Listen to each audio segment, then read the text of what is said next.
లోకేష్ గారు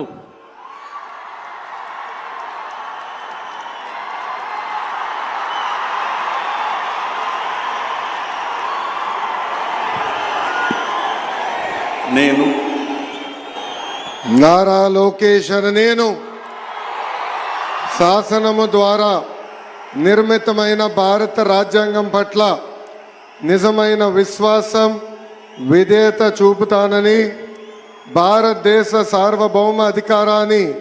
సమగ్రతను కాపాడుతానని ఆంధ్రప్రదేశ్ రాష్ట్ర మంత్రిగా